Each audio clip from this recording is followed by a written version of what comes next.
मी advocate Yogesh Pawar मधी सपाटीच्या नावाने जो विनय बंधाचा गुन्हा नोंद आहे आणि जो व्हिडिओ सोशल मीडियामध्ये जो प्रसारित झाला होता त्याच्यामध्ये जे पीडित आहे त्या पीडितेचा कायदेशीर ॲडव्होकेट मी आहे।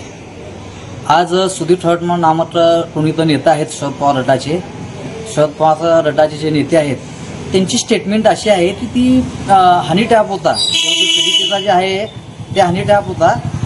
वास्तविक पाहता त्यांना अशी स्टेटमेंट देता येत नाही। त्या गुन्ह्यामध्ये चार्जशीट जमा आहे। सपाटींचे त्या पीडितेस संबंध ठेव म्हणून जबरदस्तीसाठी 9-10 फोन होते, असे 19 फोन आहेत। ते सीड्या ते टाळून त्याच्यामध्ये चार्जशीट जमा आहे।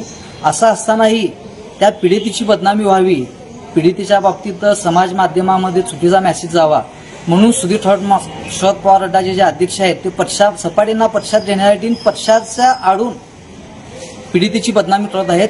ह्याच्याबाबत त्यांनी 24 तासाच्या आत माफी मागावी, अन्यथा मी उद्या शरद पवार साहेब जे म्हणजे राष्ट्रीय अध्यक्ष आहेत शरद पवार गटाचे शशिकांत शिंदे आणि सुधीर ठळक ह्या तिघांच्या नावाने नोटीस पाठवून तिथं डिस्ट्रिक्ट कोर्टामध्ये प्रायव्हेट दाखल करणार आहे। तातडीने त्यांनी माफी मागावी।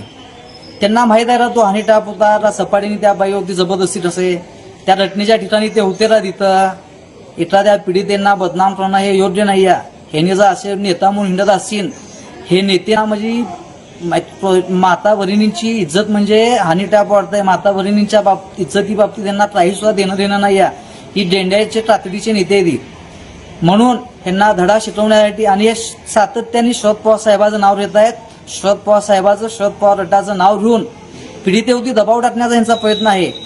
म्हणून शरद पवार पक्ष राष्ट्रवादी पक्ष हा शरद पवार त्या पीडितेची बदनामी करण्यात पुढे आहे।